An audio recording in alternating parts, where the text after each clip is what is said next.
How to memorize decks of cards. Step 1.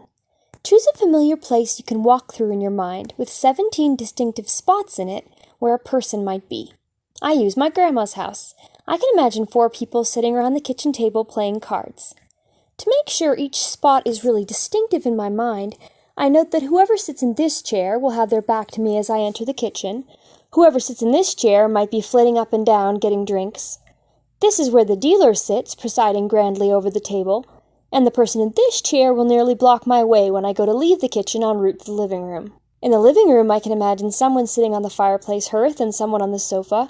I only use one of these 2 chairs plus Grandma's chair so the room doesn't get too crowded. For the rest of the house, it's just 1 slot per room. Someone will be in the computer room, someone on the stair chair, someone in the bathroom, etc. Crucially, I know what order I will visit each of the rooms on my imaginary walk. Step 2. You need to associate each of the 52 cards with a person. I suggest making the hearts the members of your family. My husband's name starts with J, so he's the Jack. My mom and dad are my Queen and King. One of my brother's names starts with A, so he's the Ace. My other brother's favorite number is 7, so he's the 7, and I'm the 4 for the same reason. My sister-in-law, who's married to the Ace, is the 2 because 2 is next to Ace. 5 and 6 are also a married couple, my Uncle Bruce, whose name has 5 letters, and my Aunt Debbie, whose name has 6. Stuff like that. Diamonds are expensive, so they get to be the celebrities and historical figures. Choose ones that you associate with the corresponding family members. My husband inspired my interest in basketball, so the Jack of Diamonds is Sweet Lou Williams. My cousin Crystalie, my 10 of Hearts, is a great singer, so the 10 of Diamonds is Taylor Swift. I, the 4 of Hearts, had a childhood obsession with Napoleon, so he's the 4 of Diamonds.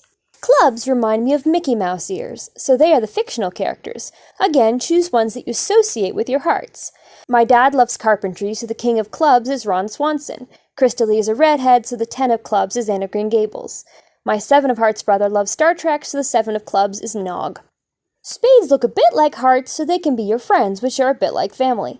Since the 4, J, and 3 of Hearts are myself, my husband, and my son, the 4, J, and 3 of Spades are my friend Unka, her husband, and her son.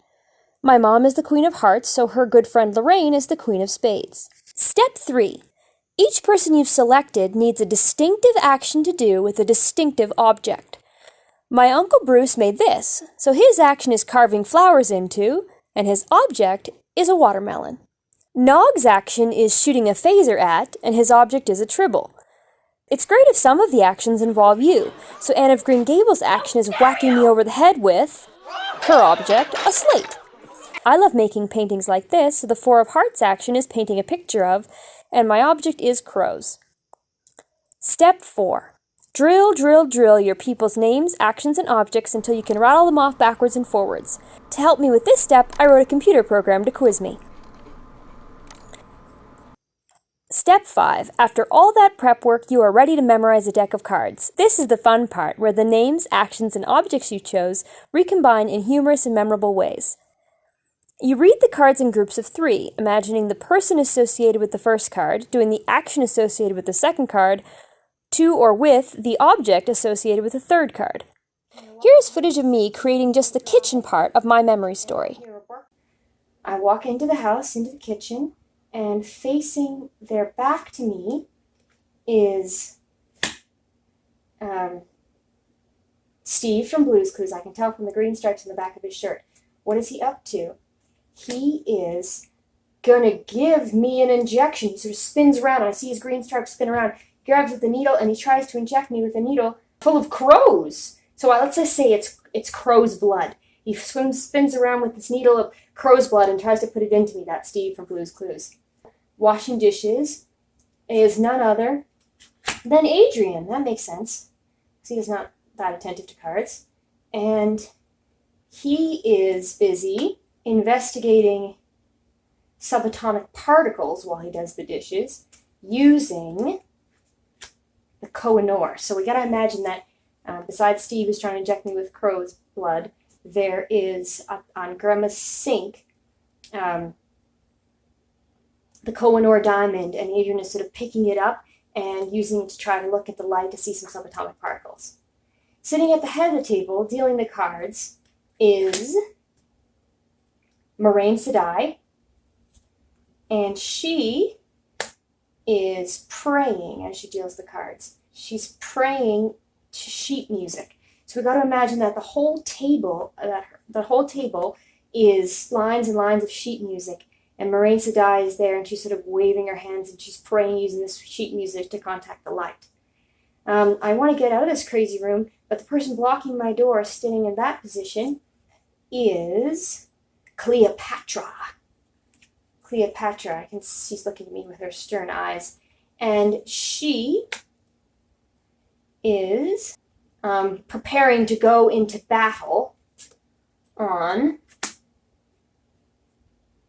This is definitely fictitious New York. Okay, so I'm trying to get out of the room, and there's Cleopatra, and she says, "We shall now go to war against the great state of Manhattan." And she's raving and cackling, and I just go past her to exit the kitchen. The story was compelling enough that I still remembered it 2 days later. 4 of clubs. 2 of hearts. 4 of hearts. Ace of hearts. Ace of spades. Queen of diamonds. A caveat. You have 17 spots in your memory palace for people to do actions to objects, but 3 times 17 is only 51, not 52. So you also need a special mini slot to help you remember just one more card. My grandma used to have a huge golden retriever named Harvey, so I imagine that as soon as I enter her house, before I even go into the kitchen, Harvey jumps up on me, but his canine face is merged with the face of the person associated with the very first card I turn over. I imagine the Harvey-human hybrid saying something that person would say, but in a doggy voice. It's super fun to memorize decks of cards. I'm going to keep practicing so I can get much faster.